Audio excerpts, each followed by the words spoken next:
नमस्कार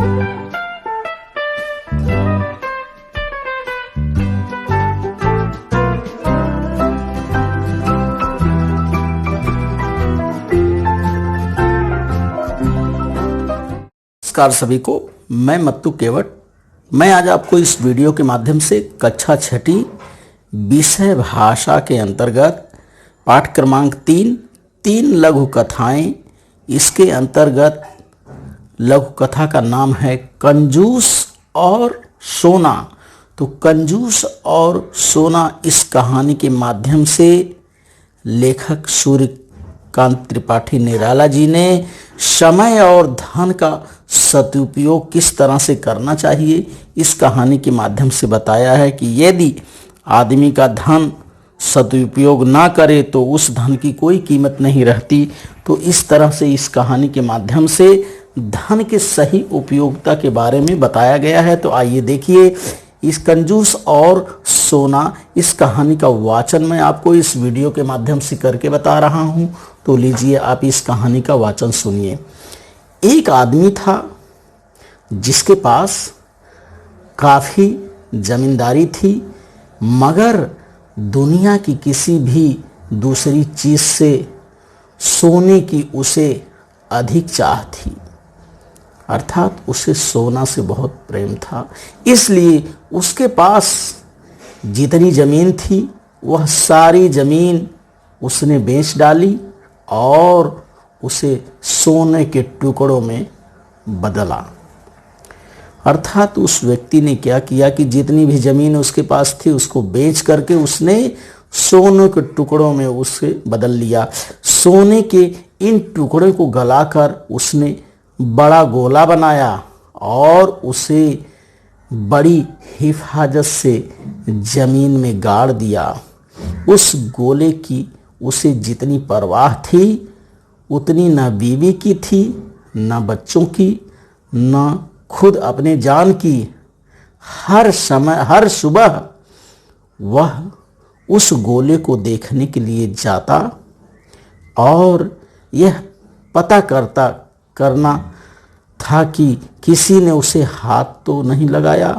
वह देर तक नज़र गड़ाए उसे देखा करता था, अर्थात नित्य प्रतिदिन का उसका वही काम रह गया था। उस सोने के बड़े गोले को उसने ज़मीन के अंदर दबा दिया और प्रतिदिन उसकी क्या करता था, परवाह करता था और उसे देखता था कि कहीं उसे कोई निकाल न ले। कंजूस की इस आदत पर एक आदमी की निगाह गई। जिस जगह वह सोना गड़ा था धीरे धीरे उसने वह जगह ढूंढ निकाली।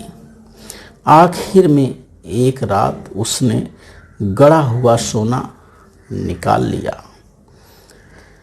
दूसरे रोज सुबह कंजूस अपनी आदत के अनुसार सोना देखने के लिए गया। जब उसे वह गोला दिखाई नहीं पड़ा तब उसका दिल ही बैठ गया, अर्थात उस व्यक्ति ने युक्ति लगा करके कि जहाँ पर उसने सोने को गाड़ा था उस सोने को निकाल लिया। और जब ये दूसरे दिन कंजूस उस सोने को देखने गया और उसे नहीं दिखाई दिया तो उसका दिल ही बैठ गया। उसके एक पड़ोसी ने उससे पूछा, इतना मन क्यों मारे हुए हो? असल में तुम्हारे पास कोई पूंजी थी ही नहीं, फिर कैसे वह तुम्हारे हाथ से चली गई? तुम्हें सिर्फ एक भ्रम था कि तुम्हारे पास पूंजी थी। तुम अब भी यह सोच सकते हो कि वह पूंजी तुम्हारे पास है। सोने के उस पीले गोले की जगह उतना ही बड़ा पत्थर का एक टुकड़ा रख दो और सोचते रहो कि वह गोला अब भी मौजूद है। पत्थर का वह टुकड़ा तुम्हारे लिए सोने का गोला ही होगा, क्योंकि उस सोने से तुमने सोने वाला काम नहीं किया। अब तक वह गोला तुम्हारे काम नहीं आया। उससे आंखें सेकने के सिवाय काम लेने की बात कभी तुमने सोची ही नहीं। और यदि आदमी धन का सदुपयोग ना करे तो उस धन की कोई कीमत नहीं। इस कहानी के माध्यम से लेखक ने बताया कि हमें क्या करना चाहिए, धन का सही उपयोग करना चाहिए, धन को संचित करके उसे देखते रहना। इस कंजूस सेठ ने किया क्या देखिए कि जितनी ज़मीन जायदाद थी उसको बेच करके उसने सोने के टुकड़े में बदल लिया और उससे एक गोला बना करके ज़मीन में गाड़ दिया।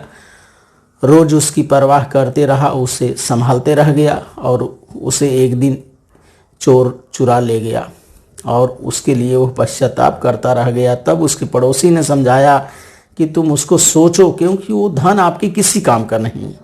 यदि धन का आपने सही उपयोग नहीं किया तो वो धन किसी काम का नहीं। तो इस कहानी से हमें सीख मिलती है कि हमारे द्वारा कमाए गए धन का हमें क्या करना चाहिए, सदुपयोग करना चाहिए।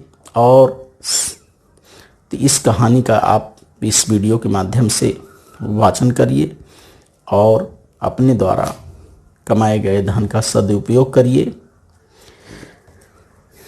तो इस कहानी के माध्यम से हमें सीख मिलती है कि आदमी धन का सदुपयोग ना करे तो धन की कोई कीमत नहीं रहती। तो हमें इस कहानी से यह सीख लेना चाहिए कि हमें धन का सदुपयोग करना चाहिए। तो आप इस वीडियो के माध्यम से इस कंजूस और सोना इस कहानी का वाचन करिए और इसको समझिए तथा मेरे आगे आने वाले वीडियो के लिए आप मेरे इस चैनल को लाइक करें, सब्सक्राइब करें, बेल आइकन को दबाएं। धन्यवाद सभी को।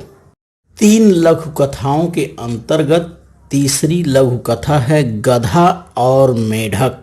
तो इस वीडियो के माध्यम से मैं आपको गधा और मेढक इस लघु कथा का वाचन करके मैं आपको बता रहा हूँ कि इसके बारे में क्या है, गधा और मेढक की संक्षिप्त कहानी क्या है, इसका आप वाचन सुनिए।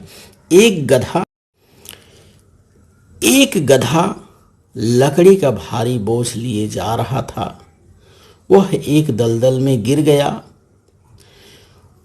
वह मेढकों के बीच से जाने लगा। रेंगता और चिल्लाता हुआ वह इस तरह सांसें भरने लगा जैसे दूसरे ही क्षण मर जाएगा। अर्थात जैसे ही गधा दलदल में गिरा तो उसकी जान आफत में आ गई और उसे ये असहनीय दुख सहने की सहनशीलता ना रह गई और वो जोर जोर से चिल्लाने लगा कि जैसे मेरे प्राण अभी निकल जाएंगे। उसकी यह दशा देखकर आखिरकार एक मेढक ने कहा, दोस्त, जब से तुम इस दलदल में गिरे हो तभी से ऐसा ढोंग क्यों रच रहे हो? मैं हैरत में हूँ। जब से हम यहाँ हैं तब से ही तुम इस दलदल में होते तो न जाने क्या करते। हर बात को जहाँ तक हो संवारना चाहिए। हमसे भी बुरी हालत वाले दुनिया में हैं, इसे स्वीकार करो। इस कहानी से हमें सीख मिलती है कि मेढक ने गधे को बहुत ही उच्च कोटि की बात बताया कि जैसे हम इस दलदल में जब से हैं, यदि तुम उस दलदल में रहते तो तुम्हारी क्या हालत होती। मेढक का कहने का मतलब है कि इस दुनिया में दुख आने पे हमें घबराना नहीं चाहिए, कि हमसे भी बुरी हालत वाले लोग इस दुनिया में हैं और हर स्थिति में हमें हर परिस्थिति को क्या करना चाहिए, स्वीकार करना चाहिए। तो गधा और मेढक की कहानी से हमें सीख मिलती है कि दुख आने पे हमें घबराना नहीं चाहिए, उस स्थिति को स्वीकार करना चाहिए और हमें डटकर मुकाबला करना चाहिए, ना कि घबराना चाहिए। तो आप इस वीडियो के माध्यम से 3 लघु कथाओं के अंतर्गत गधा और मेढक इस कहानी का वाचन करिए, श्रवण करिए तथा मेरे आगे आने वाले वीडियो के लिए आप मेरे इस चैनल को लाइक करें, सब्सक्राइब करें, बेल आइकन को दबाएं। धन्यवाद सभी को।